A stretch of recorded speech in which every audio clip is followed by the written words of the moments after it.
Good day, good people. This is Dr. Heather Heteru with Your Inspired Journey. That's inspired with a D, Your Inspired Journey. And we are kicking off our next season of Lessons for the Journey. And this season is going to be really dynamic because of the dynamic women that are going to be a part of it. Not only our producer, Chantel Mosley, that's right, who's behind the scenes, is always keeping us organized and keeping us together. But her view, her lens is really, really valuable as well. And so today I am with my sister and my friend and my mentor and my confidant, Ma'at Sabah. And she's going to be here to help us take this journey together and talk about some of the lessons. So today we're just starting out with feeling some questions. And the questions that we're going to talk about today are questions that were given to me for people who were on the journey and seeking answers. And so we're just going to share a little bit about our journey, our insight as we continue to build the lessons for the journey. And so this particular show is really to help people find their way. So people on the journey who are seeking answers, and all of our answers are not physical. So what I believe is that there are spiritual tools for spiritual things. And I also believe that there are physical tools and metaphysical tools for physical things. So our goal is to help make that point clear, bring value to your experiences, and help you to use your intuition and your discernment and help you understand some of the nature of things that are happening with us, because we are in this amazing season of change. We are in this amazing season of growth, and you can go willingly. So you can choose to go or you can choose to sit on the sidelines, but regardless of what you decide, you're going to feel the impact of this movement, because this is the age that we're in. And so, I'm excited to have this conversation with Ma'at. And Ma'at, you want to talk a little bit about yourself? Tell us about what you do in Relationship First Aid. Okay, my name is Ma'at Sabah. I'm a motivational healer and a spiritual guide. And I have a personal development program called Relationship First Aid, which was something that was divinely given to me. And the power of it is that the way in which the process is done to assist people in personal growth, spiritual growth and elevation, is done in a very non-invasive way. One of the challenges that people have when it comes to spiritual and mental and emotional growth is they don't want to deal with their stuff. They don't want to feel the pain. But Relationship First Aid does it in a way where it's non-invasive. It's a little in your face in the very beginning because it puts your stuff right in front of your face where you can't deny it. And it's a good thing, but it doesn't feel that great initially. But then once you start to incorporate the process into your daily life, it becomes interesting and quiet as it's kept and crazy as it sounds. You start to look for your stuff, to start to identify, okay, where am I being this way and where am I being that way? But the most important thing is why. Is your whys. Why? So I assist you in finding your whys. And that's so important. And, we have these types of conversations all the time about looking at our journey and the lens. And one of the things I appreciate about having discussions with my aunt is that she will always bring things back to you and make you question your why. Why did you choose that? Where do you think that comes from? And those questions help to prompt you to understand where you are and where you're going. And so we're going to take a few of these initial questions. So I'm going to ask this one first, Ma'at. So how do you find meaning and purpose in everyday life? How would you respond to that question? Mm-hmm. How do you, Ma'at Sabah, find meaning and purpose in everyday life? Well, first of all, you're always a student, but you're always a teacher. And so every interaction that you have with people is an opportunity for you to grow, to learn more about yourself, to find out what the lesson is with that interaction, but to also you're teaching people, at the same time, whether you realize it or not. People watch you. They watch everything you do. And, when you've lived enough life and you've had enough challenges in life, hopefully you will come to the conclusion that everything that happens to you is a gift. For the fact that you were able to wake up, for the fact that you can breathe on your own, for the fact that you could swallow, for the fact that you could see the sun, for the fact that maybe there's a part of your body that doesn't hurt.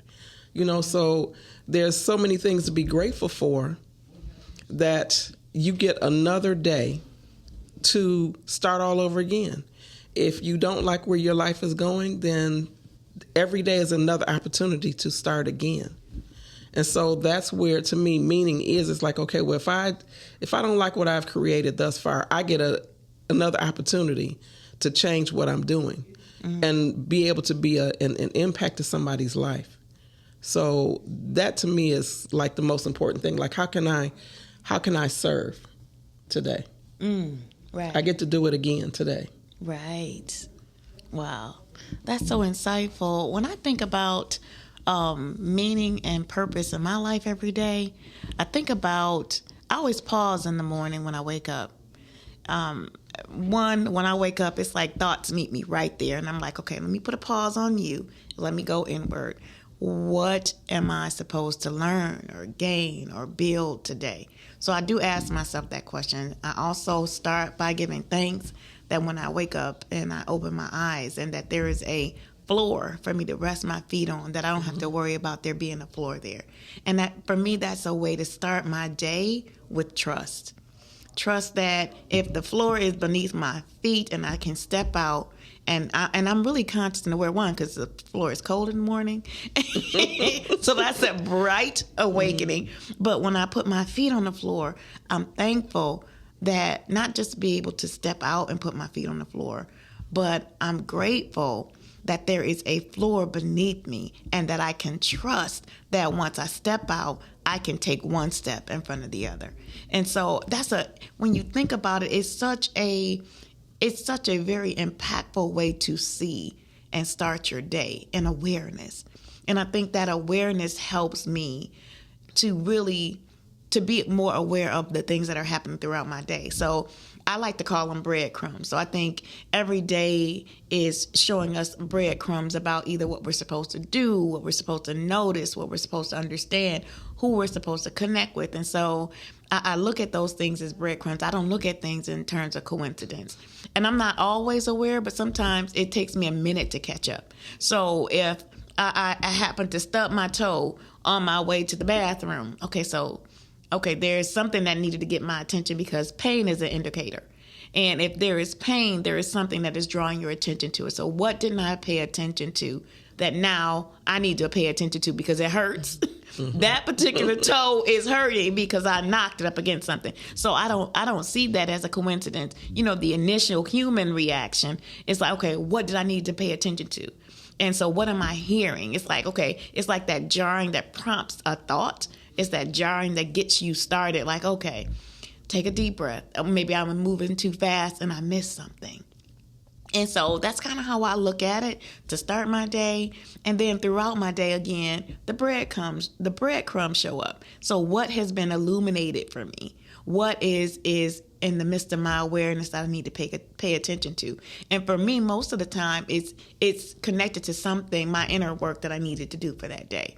And so if I'm not feeling especially motivated, then where do I need to find that motivation? Why am I not feeling motivated? Why am I feeling this way or that way? So, and it could be something as simple as, okay, you're not hydrated. You didn't have any water yet. So it's 11 o'clock and you haven't had any water, and so it helps me to look at the things that are being brought to my awareness with intention. And knowing that it's not by coincidence, because we're being spoken to all the time. We're being given this information all the time, but we're so busy moving to and fro and trying to make things happen, or on a schedule, that sometimes we just don't pay attention. And those things show up to make us pay more attention. So that's kind of how I find meaning and purpose in my everyday life, is really paying attention, just being aware and seeing how that awareness is going to impact the rest of my day. Okay. So Miles looking at me like, okay, right. You sometimes you process because you're thinking about your own, life and things that happens. I want to digress just a little bit when you talk about there's a saying that a friend of mine, his name is Lynn Smokey Hart. He was a bullfighter. And I was complaining about, so I had to do something for my grandmother. And I didn't feel like doing it. And, I was fussing about something that I had to do. And he said, my people have a saying. He said, we don't say that you have to. We say that you get to. Shut me right on down. And so every time I, might be complaining about something that I have to do, I said, no, I get to do it all. I get to wake up. I get to go to work. I get to stand up and walk on this cold floor. Right. I get to go to drive somewhere. I get to talk to my family members. I get to do it all. Puts a whole different spin on it. It's a different lens when you look at it from that point of view. Absolutely. Wow. That's powerful. I mean, talking about gratitude, that's a framing for gratitude. Absolutely. It's an absolute framing for gratitude. But look at it that way. Your manifestation comes from your gratitude. Yes, absolutely. All right, let's see what's next on our list. What role does intuition and inner guidance play in your spirituality? What role does intuition and inner guidance play in your spirituality? Everything. Everything. I didn't have a word for it, but I've followed my intuition ever since I was a child, as far back as I can remember. And as I've gotten a little bit more seasoned in life, I know that it is that's my GPS. Ooh, that's my guidance system. That's a good way to look at that. So, sometimes you might have a feeling or you don't, and it's so subtle sometimes you don't pay attention to it. But when you don't pay attention to it, there's going to be a consequence. That's not really going to be pleasant. That's why it's there, to warn you that it's something. It's to guide you. And most of the times we fight that intuition with our mind because it could be against something we want. And so you'll fight it. So, you'll get that feeling, don't go get a pizza, maybe eat a salad. But I'm seeing in my mind the cheese melting and, right. And the flavor, and I'll just do it one more time. And you do it that one more time. Then you start to have some kind of a health issue, but you were told, you had that feeling to not eat the pizza, eat a salad instead. So when we don't listen to our intuition, as I said, there's going to be a consequence. And usually you're not going to get the feeling unless there's a reason for it. You don't get intuitive feelings all day, every day. You only get them when there's a situation that you're about to experience. And so there's a reason to pay attention to that. Also, your intuition guides you on anything. It guides you in relationships. You meet somebody and you like the way they look, you like the way they talk, you like the way they walk. It's like everything is just, as you envisioned it, but there's something that doesn't feel right. Right, not quite. And so your right. head talks against that. But he's this and he's that and he said this and he makes me feel this way. Oh yeah. And then that's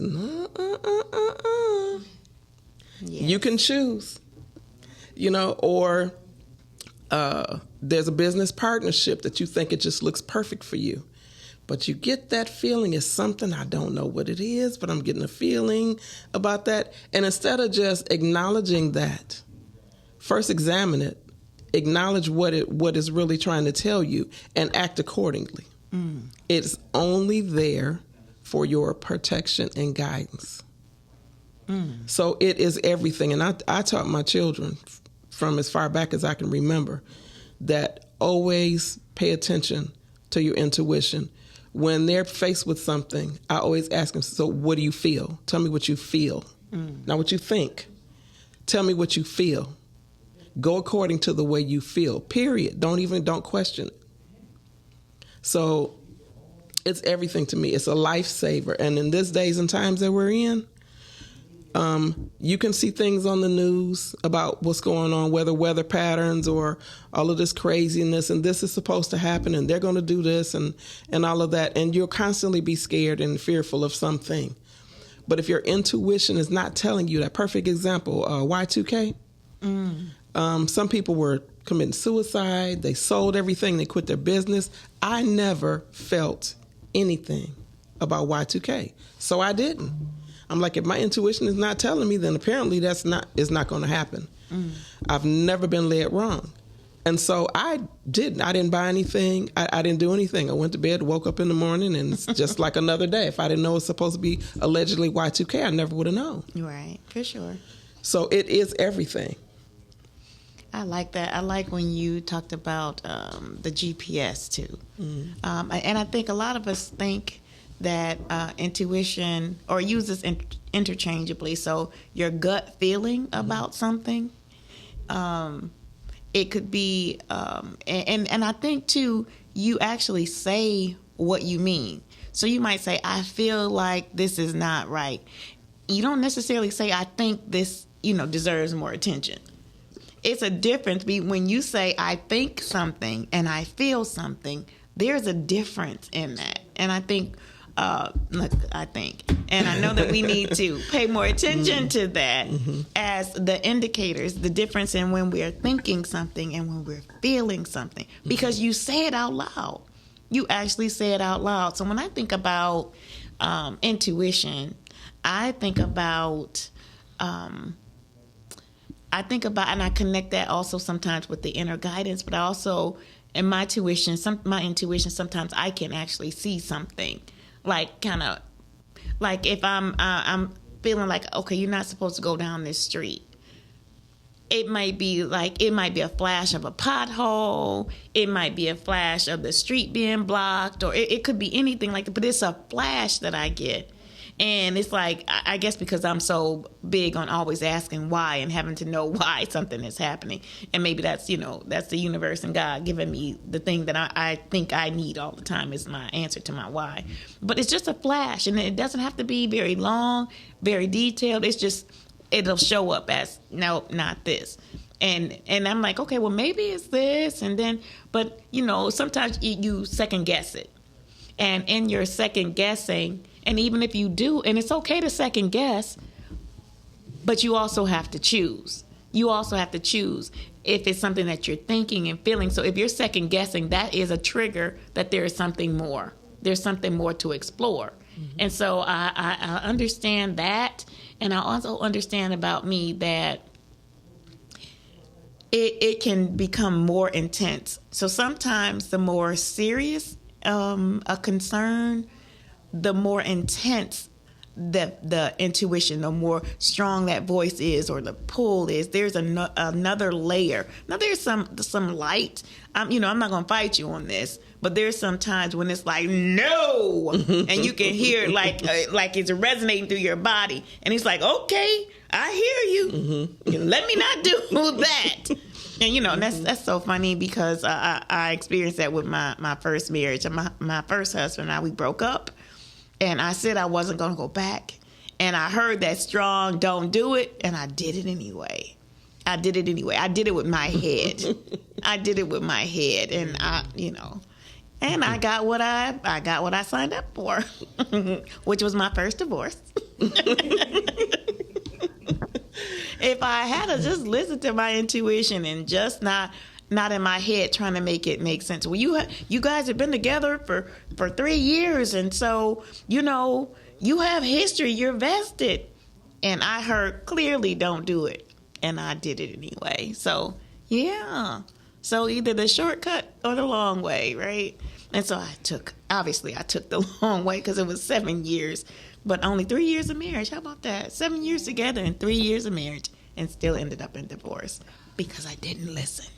But you know what? Even in that, there were still many lessons that you got. Oh, absolutely. So no matter what we choose, right, it's still perfect.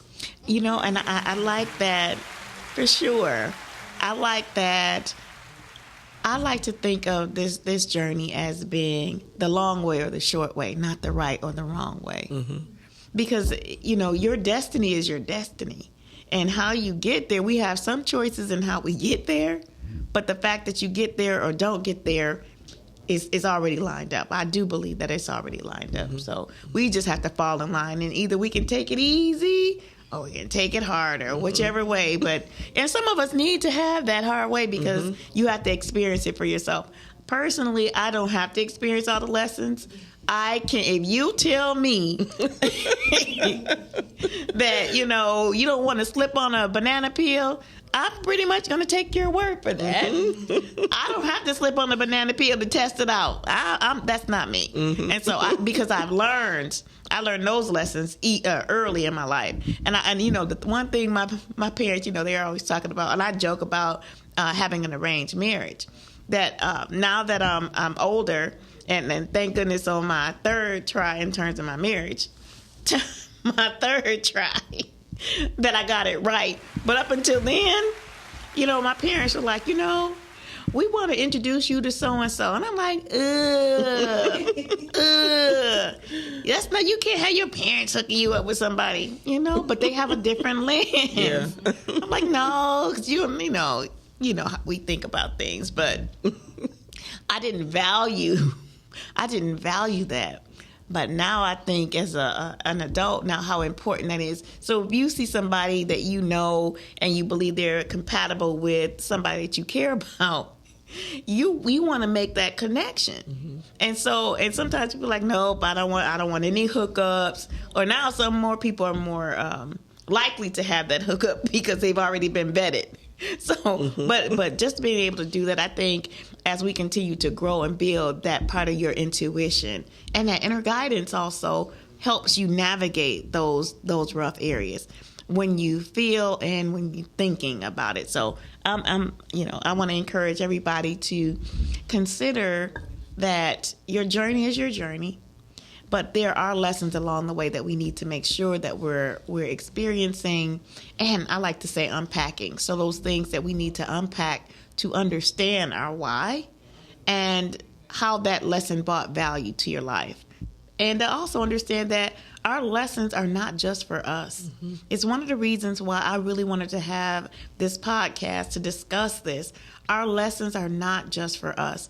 And as I talked about before, you don't need to have hard lessons when there's somebody who's sharing with you, okay, this way may not be the best way, or this is what happened to me. And now make an educated decision. Use all your tools and all your executive functions to make that choice. So your heart, your head, your intuition, your guidance to help you, that's why they're all there. And so those are the tools that we need on this journey. So, right. My phone is flashing. How do you approach the idea of unity and interconnectedness with all living beings? How do you approach the idea of unity and interconnectedness with all living beings? Well, we are connected to everything. Everything that exists, we're connected to, whether we're conscious of it or not. I use the example of if I was one drop of water from the ocean and you took me and put me in a cup in Detroit, Michigan, am I still not that part of the ocean? And I am. So how can I not be part of my mother and my father? How do you separate yourself from that which you came? So everything in creation all came from the same source. Call it whatever you want to call it. Some people call it the prime creator, but whatever you want to call it, it doesn't matter. But nature is there to provide, is there to protect. We cannot even exist without it. And if you think you can, then let's see how far you can go without food. That's part of nature. The bees, if you didn't have bees, humans would not exist. When you become spiritually elevated and on your spiritual growth, one of the things that is suggested is to go out in nature, spend time in nature. And if you've ever gone maybe in a wooded area, this is when you really feel it. You go in a wooded area, it's like a forest area, and you might feel like something's looking at you. Like it's this feeling like it's something else there, and it's not just you there. Well, that's something it's a part of nature somewhere. It could be something spiritually, I don't know, but you're not there by yourself. There are a lot of I'll use the word rituals that are done to connect people with nature. Giving honor and respect, which you hear of the Native American culture, always honoring and respecting nature because they realize that we're synergistic with each other. If you pick something up, you're supposed to give something back, and that's why they always carry tobacco or corn or something like that. So let's say, for instance, you're sick and you go out and you pick some herbs from a plant. When you take it, first you ask permission and thank you for what the healing that it's going to bring you or the substance that it's going to bring your body. And then they put either, just a little sprinkle of corn or tobacco down in exchange. It's an energy exchange. And also, when you have certain foods, let's say you have your own garden or you're growing your own herbs, when you connect with that food in your garden or those herbs that you're growing, and you make that connection, there's a chemical, I don't know the science behind it, but there's a chemical reaction that takes place, and that plant gives you specifically what you need for your body.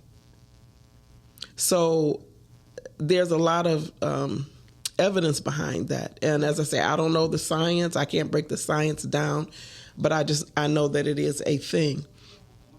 And just giving gratitude for everything. Everything in nature is an opportunity and a lesson too. Your animals, especially ants and bees. I love ants and bees and birds. Yeah. Ants, bees, birds, dogs. Right. I was telling my mom, I said, birds, when you put food down, they put a call out, and all birds come, not just their species of bird. True. All birds come.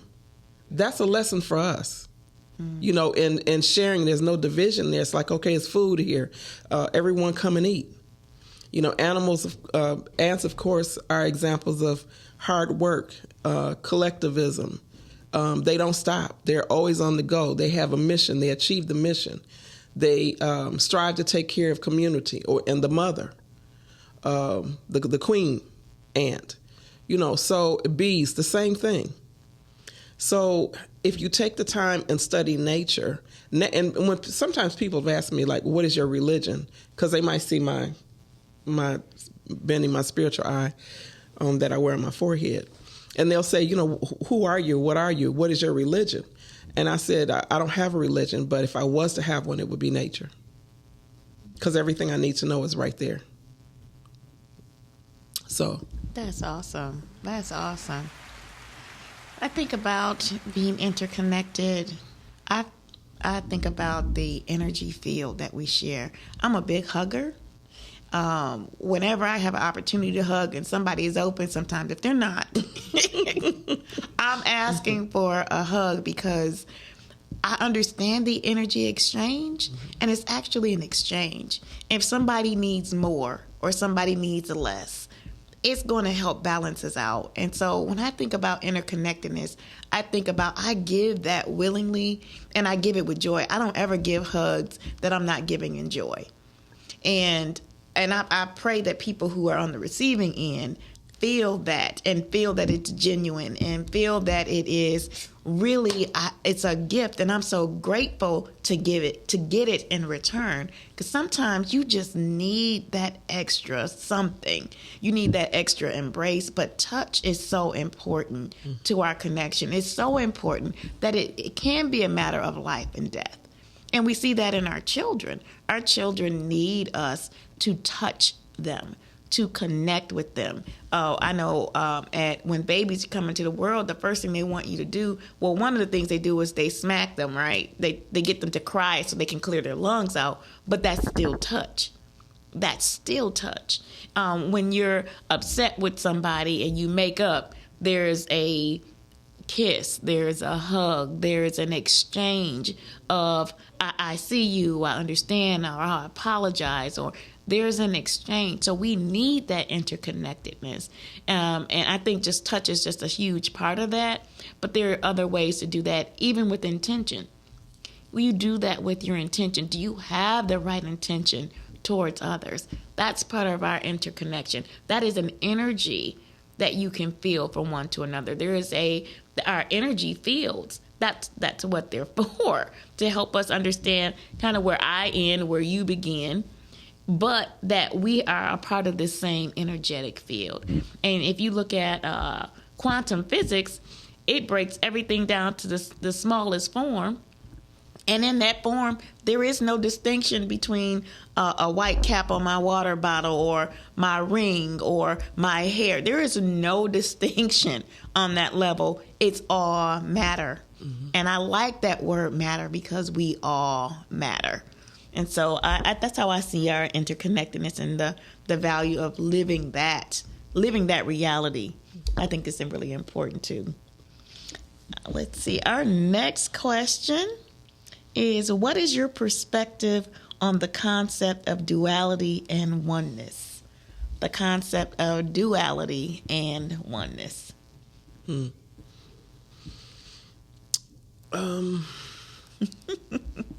Well, we all are dual beings, if you will. We have a masculine aspect to us. We have a feminine aspect to us. I don't care if you're a man or a woman. Right. And the goal is to create balance between the two. Let thine eye be single. Same thing as you have a right hemisphere of the brain and you have a left hemisphere of the brain. They both do different things. The right side of the body is the masculine side, and it activates the left side of the brain, and vice versa. So the left side of the body activates the right side of the brain. And as I said, both hemispheres of the brain do different things. The feminine side of us behaves in a certain manner. The masculine side of us behaves in a certain manner. And the thing is understanding that you are one energy with opposite polarities. It's the same thing as so-called good and evil. There's only one energy. And good and evil are polarities of that energy. And the thing is how do you bring that pendulum back? How do you reduce that pendulum swing to 180 all the way down to 45? How do you do that? I try to keep myself not 5 degrees to the left and 5 degrees to the right. So I don't get excessively happy about anything, and I don't try not to get excessively sad about anything. I try and keep that pendulum as balanced as I can, because to whatever degree that it's going to swing, it must swing back in the opposite direction to that same degree. Right. Ooh. So there, you cannot, the separation of the one is not really a separation. It's understanding the polarities and how to use those polarities, and when we're out of balance on either side, and how to bring it back into balance. And, unfortunately, we see this division of men and women out here, which is just has gotten to be outrageous. Out of control. And, when they get to the understanding and awareness that women are going to behave in a certain way, they're acting out of their nature. Men are a certain way, they're acting out of their nature. But we want them to behave in the ways that we want them to behave in our nature. And it doesn't work like that. Women do not think like a man, and men do not think like women. Women don't parent children the same way men parent children. And so when you understand what each one of those energies bring to the table and learn how to create balance between the two, then you'll have harmony. So once again, everything leads back to you. What's your perception of being feminine? What's your perception of being masculine? If there's a man who's overly feminine, does that mean he's gay? No. If there's a woman that's overly masculine, does that mean she's gay or something like that? No. It doesn't mean that. But we're given this perception of what those polarities look like and what they're supposed to look like according to our understanding, our beliefs, our comfort level, what society says. And that's not the case. So, again, look at yourself. Don't worry about other people. Deal with the imbalance within you and bring that pendulum right back to 45 degrees, 5 degrees of either side. Only be concerned about you and how you operate. That's such a powerful insight. I like how you mentioned the masculine and the feminine, and even talking about the brain and how the brain operates. It's one brain. Mm-hmm. It is called the brain. Exactly. It has the left and the right, but it is also wanted to be efficient and do what it was called to do. Mm-hmm. You need to have that understanding that it's the two becoming one. And so I guess when I looked at that question and I thought about the duality, I think about us in terms of being physical beings and spiritual beings. That's the first thought that I have. Mm-hmm. And as a spiritual being, because my awareness and how it is an increasing awareness around, if it's a spiritual issue, I need to use spiritual tools. If it's a physical issue, I need to use physical tools or metaphysical tools, right? Mm-hmm. And so as I look at, just the things, if I'm having back pain, where's that back pain coming from? And my, really good at helping. She always sets me on this course. What are you carrying?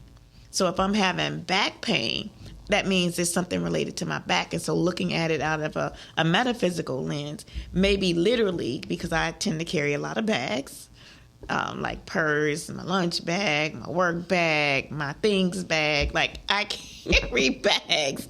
And a bag for your bag. And a bag for my bag. Yeah. Absolutely. How would I know that?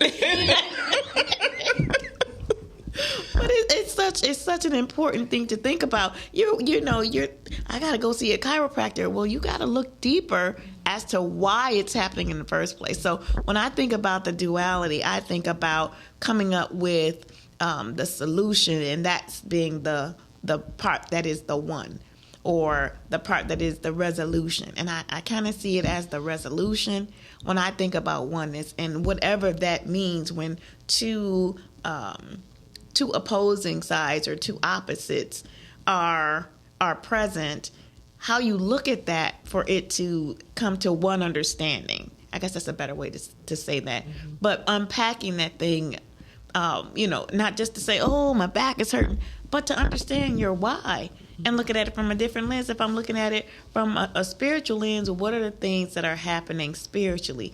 There's a lot of fear. There's a lot of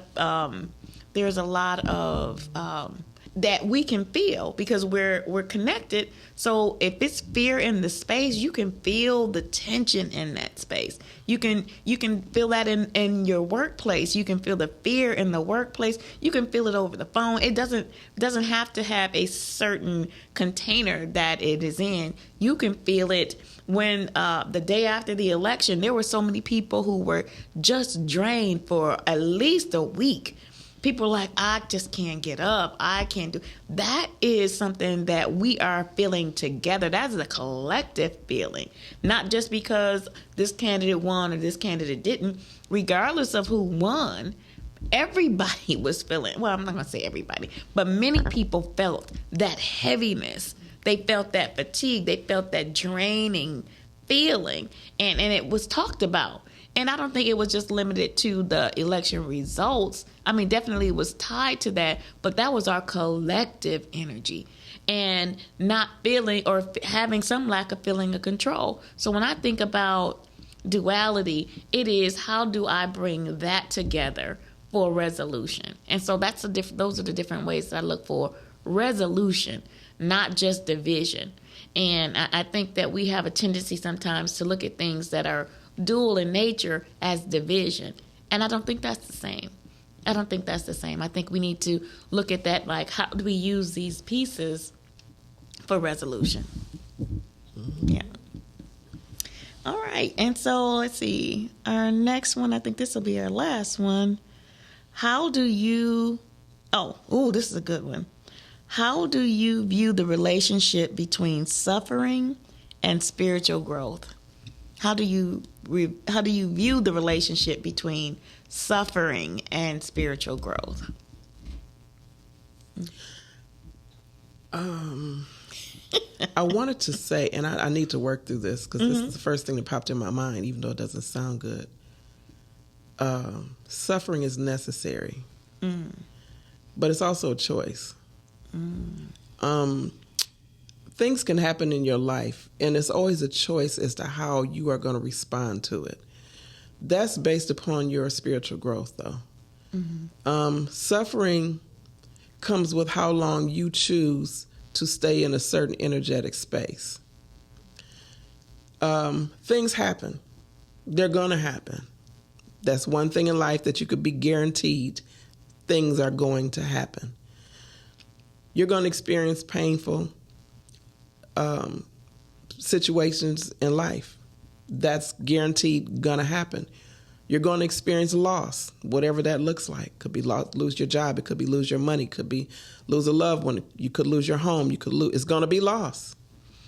So these things come with the experience and the dynamic of living on planet Earth in this dimension that we're living in now. So with that out of the way, because we know we're going to have loss, we know that there are going to be some things that we're going to suffer about, it's how we choose to respond to it. Now, some things, and I'm not saying that suffer, that doesn't mean that you're not going to have pain about things. That's not what I'm saying, but I'm saying it's a choice as to how long you keep yourself in that spot, in that space. There was I believe this was years ago, and it was a young lady, I believe it was on Oprah. She experienced something really, really, really traumatic. I don't know if this was it or not, but it was like she was burned over 80, 90% of her body. And I believe that was a situation, and she, she struggled with the way that she looked, because, clearly every part of her was burned, so she didn't have hands, and her face, looked melted and that type of thing, didn't have hair. And so every day, that was her reality, and she said what stopped her from being in that space is her sister told her that she had an allotted time a day to be able to feel that way. So you get 5 minutes or 10 or 15, whatever it was, that's all you get to be in this space. And after that, you got to come out of it. And that was her defining moment there. And as a result of that, of course, now she's gone on to speak about the experience that she had and the lessons that she learned from it. But suffering is a wake-up call. It's an opportunity for spiritual growth. Because I said, we're going to have challenges. We're going to have problems. We're going to have loss. We're going to have all kinds of things that happen to us. But the journey is, how do you respond to it? What did you learn from it? And what can you teach from your experience? That's why we go through what we go through.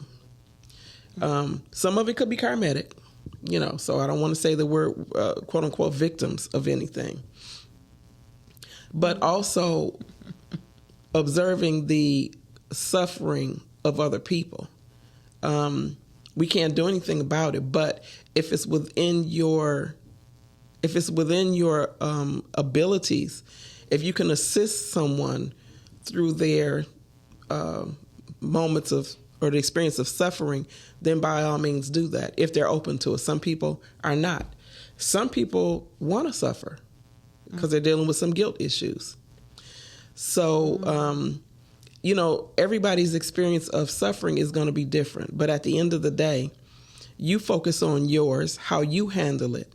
And when you elevate to the point that you have almost turned your process into a process, then you can share that with other people. It's like, well, let me share with you how I went through my divorce. If anybody's gone through divorce, there's some suffering there, especially if there's children involved. And if you came through it, and you have some positive tools that you can share, then you use that to uplift other people. So the suffering, quote unquote, is not always, again, about us. It's about assisting other people in their challenges in life. Absolutely. That's very insightful. Thank you. You know, the first thing that came to my mind were the fruit of the Spirit. And that's one of the things that I was actually proud that I taught my son growing up. I taught him a few things to help him to plant the seed early in his life. We have what's called the esteem song. And there are, words of affirmation that he could say over and over again. As soon as he learned to talk, he learned the esteem song. The second thing he learned was the fruit of the Spirit, and long suffering is one of those fruit of the Spirit. And then the third thing that I made sure he learned were the principles of Ma'at, because these were, I believe, the tools that he would need and I need in my life to help me to navigate through those hard times. And as I started to navigate with him, I would show him. I didn't want him to not recognize what it looks like to go through something. So I didn't keep that from him. I don't keep my tears from him. He hates to see me cry, but I don't hold those tears from him. People cry, and sometimes we cry out of frustration. We cry out of joy. We cry out of anger. We cry out of grief. And I needed him to understand that Mom goes through this.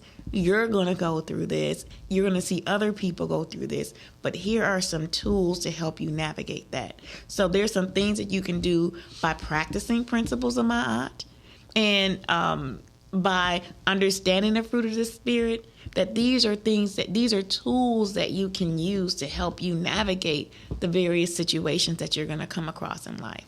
So that long suffering, and he always questioned about long suffering. Now, he understood goodness and kindness. He understood patience. He understood meekness. He understood all those things, but long suffering, he was like, why do you have to suffer long? Why does it have to be long suffering? And I had to share with him that although that's what it is saying, it is that you're going to have experiences, much like you said, my aunt. You're going to have experiences. It's going to have an effect on you.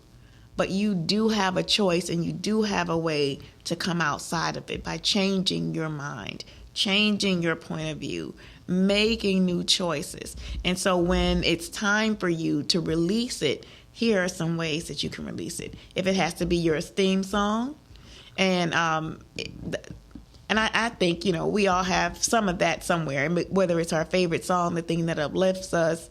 But I needed him to have those tools, just because at the time that he was born, he's my only child. We have other children, but they're a lot older. And I think that using those tools helps him to navigate when he has to have choices, or when he's feeling hurt or frustrated or even afraid. He always goes back to those tools. He's like, Mom, I had to use patience, or, I don't feel like I was as kind to so-and-so or so-and-so, so I probably need to say I'm sorry. Or even how he uses the principles of my balance, right?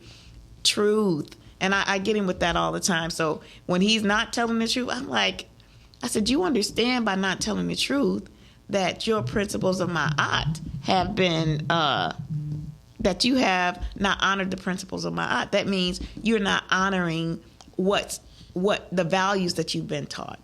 You don't understand, or you're not applying those values. How do you bring harmony back to your circumstance? And so being able to help him to understand that and apply that now, I think that has been a huge part of him understanding, and me too, because it's my lesson as well, about suffering, and how this is really part of my my journey. This is part of how I am elevating to be able to apply these things to whatever I'm facing. And the suffering part, sometimes it's not easy, but you can't stay there. And I think the bigger piece of this was that these other tools, these other values help me not stay there. So look within, learn the lesson, and then release it because it's not yours to carry anymore. Mm-hmm. You had that experience to elevate you, to grow you in this space, but not to keep you there. So I think that's a really important, that was such an important question to look at suffering, because, you automatically make it something negative. And we stay in that. Even what we're experiencing now in this time that we're in this season that we're in this country, there are a lot of people that are suffering and without some tools to help them to navigate. And so my suggestion, I'm going to give you the same things I gave my son and myself, the principles of Ma'at. If you don't know them, look them up, and it'll help you navigate them. And I'm talking about just the 9 principles, the 7 principles of Ma'at. And then the fruit of the Spirit is another set of tools that you can use to help you to navigate, and you just apply it to the situation that you're facing, and you have multiple tools to apply. And then the last part for me is that what lifts your esteem? What values do you have that you can apply and you can affirm when you're facing situations? And so as we look at and we close this opportunity to discuss lessons for the journey, not just for you. This journey is not just about you. It's for you, but not just about you. Mm-hmm. We have to be able to share how we're growing, how we're learning, how we're applying tools, because we can't stay in the spaces that we have been. We're not meant to be in the past. We're meant to be in the now. And so as we build for a future, it is really contingent upon what we do and how we do our now. And so, Ma, do you have any closing thoughts for today about the lessons for the journey? Of any of the questions that were asked? Anything stand out to you? I want people to learn how to enjoy the ride. I share that. Let's say, for instance, you were going to go on a car ride, but you were going on it to infinity. You're not getting out the car. You're going to stay in the car, and you're going to be in the car for infinity. So would you be concerned about when you're going to get to the end, because there is no end? Or would you pay attention to the journey and what do you see outside, and the experience that you're having, and the conversations that you're having in the car, and the thoughts that you're having within yourself? And that's really what I think is important, that we pay attention to the journey and not what's going on in the world. And some of the things that we put energy and relevance to that are not relevant. Monitor your energy. Only go where you're fed, where you have positive food. And that's mental, physical, emotional, and spiritual food. The people you hang around, the things that you watch on TV, the books that you read, that type of thing. They're all food. You're consuming them. So pay attention to that and determine how is it serving you. And, things that don't serve you, there's a saying that Dr. Phil said, and I just absolutely love it. So say, for instance, you're talking to somebody, and they're just giving you a bunch of drama going on in their life. That is like 10 minutes of my time, my life I can't get back. And I remember that. I said, okay, we're not doing this, because that's an hour of my life I cannot get back. So, that helps me kind of navigate through things and stay in the now and appreciate what I have now, not focusing on 3-5 years from now, even though you're supposed to do that, but focus on now. That's awesome. And how can they reach you? You can email me at relationshipfirstaid@yahoo.com. And my website is the same thing, relationshipfirstaid.com. Did I say relationshipfirstaid@yahoo.com? I said that right? You did. Age does funny things to you. Yep, and relationshipfirstaid.com. So what health tip would you give our listeners that can help them elevate? What one thing would you say, you need this in your toolbox, whatever that might be? Okay, you are what you eat. Ooh. So... and you become chocolate. you become more of that, you know? So chocolate and caramel. Okay. It's nothing wrong with, cheating in moderation. But, what you always hear, exercise, fresh fruits and vegetables, organic if you can afford it. Whatever you put in you is what you consume is what you are. Being around positive people, reading and listening to positive motivational things on TV or that type of thing. Feed your spirit, feed your soul, feed your body. It's all the same. So again, you are what you consume. All right. Thank you.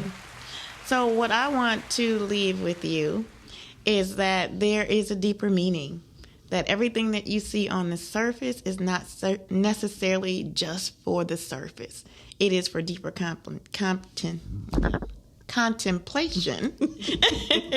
For deeper contemplation, it is for deeper insights, and it's not necessarily something that you have to keep on your own. The second thing I want you to have is a journal. So whenever you're listening to this particular podcast, I want to make sure that you have your journal handy, because there are going to be some things that you need to write down. Because if you're present, there's something for you here. And so we want you to be present, and we want you to be present every Friday at noon as we continue to take this journey and as we continue to unfold all of the things that sometimes we don't think about, and to know that these are ways that we're healing ourselves. These are ways that we're changing and elevating and growing through new information, and that the information that we're bringing to you is from our experience. It is from our journey. And because all of the guests that you'll meet today and in the future this is what we do. This is what we do, and this is how we live. And so we want you to have the benefit of what we bring to you, and also know that you can reach out to us outside of this venue, and you can connect with us. And if you need those services, the workshops, the opportunities, that we're here for you. And so you can reach me at yourinspiredjourney.com. And you can also reach out to me by phone, which I prefer, is 313-759-7855. And if you want to take a deeper look into who I am, go to heatherheteru.com. That's HeatherHeteru.